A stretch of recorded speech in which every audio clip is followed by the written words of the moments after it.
Muito bem, pessoal. Hoje estaremos falando a respeito do reino fungi, ou reino dos fungos. E para isso, vou encaminhar com vocês um mapa mental a respeito das características principais dos seres que compõem esse reino. Então, vamos retomar que os integrantes do reino fungi são organismos uni- e pluricelulares,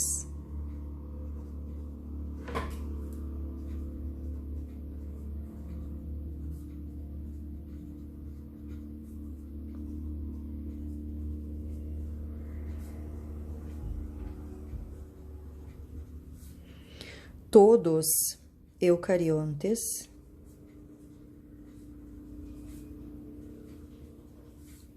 e todos heterótrofos.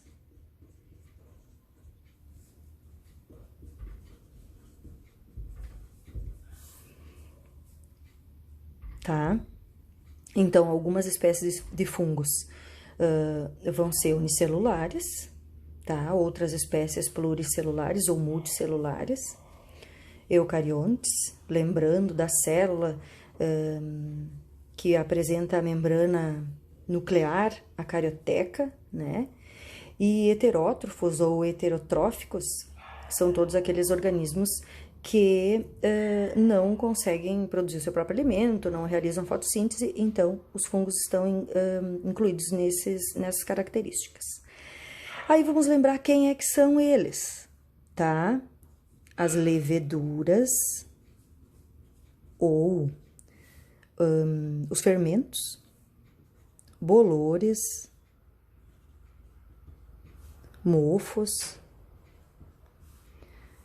os nossos conhecidos cogumelos, orelhas de pau, também muito conhecidas,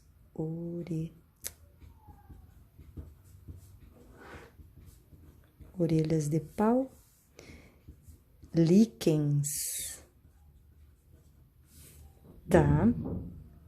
Esses seres, eles precisam de condições especiais para sobreviver.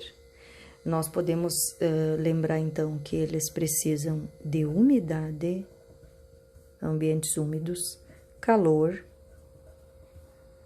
matéria orgânica para se alimentar, já que são heterótrofos, né?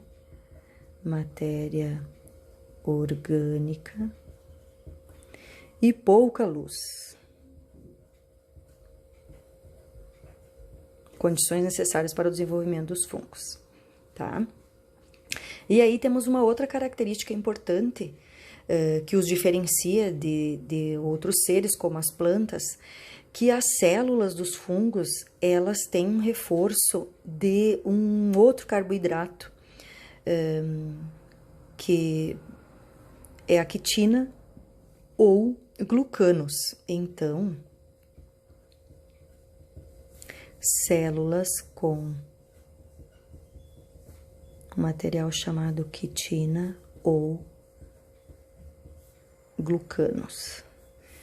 Lembrando que as plantas possuem um reforço de celulose, tá? E os fungos, ao invés de celulose, vão ter geralmente quitina ou glucanos, ok? Então, essas células com paredes quitinosas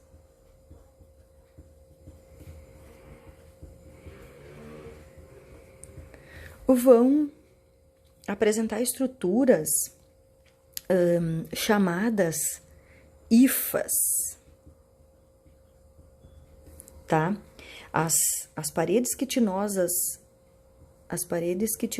das células dos fungos vão ter filamentos, estruturas chamadas hifas, cujo conjunto forma o que nós vamos chamar de micélio, tá? Então, fiz um esqueminha aqui para representar isso daí, ó, tá? A célula do fungo, a célula com parede quitinosa do fungo, forma os filamentos chamadas hifas, tá? Um conjunto de hifas vai formar um micélio, só para lembrar. que vai constituir a estrutura do fungo. Claro que aqui eu fiz um esqueminha de um fungo muito conhecido da gente, o cogumelo. Então, a gente pode observar aqui, ó, os filamentos, as hifas, né? Esse conjunto de hifas vai formar o que nós chamaremos de micélio.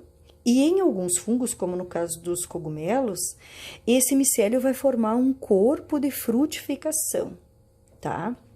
Então, essa é a estrutura básica dos fungos. Claro que a gente pegou aqui o exemplo do cogumelo, mas depois, no próximo mapa mental, a gente vai fazer o esquema da classificação, e aí lá a gente também vai organizar as características, vai visualizar as características dos outros fungos com seus corpos de frutificação ou não, tá?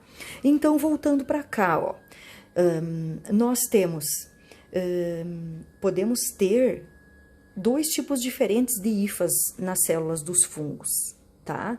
As hifas que nós vamos chamar de hifas septadas,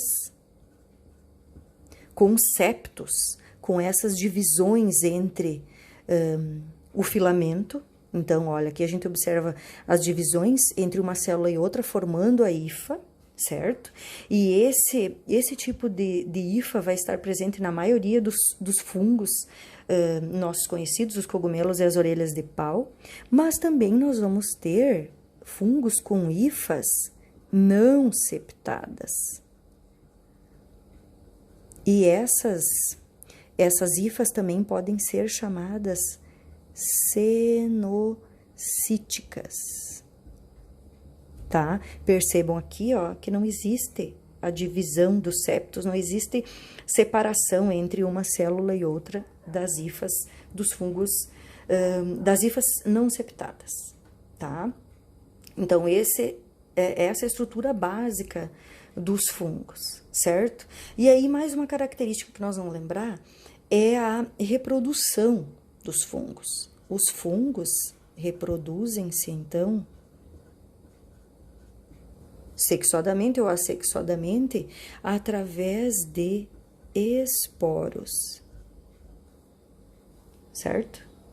Então, essas características básicas constituem os fungos, os representantes do reino fungi, tá? Por enquanto, é isso que precisamos lembrar e deixar claro.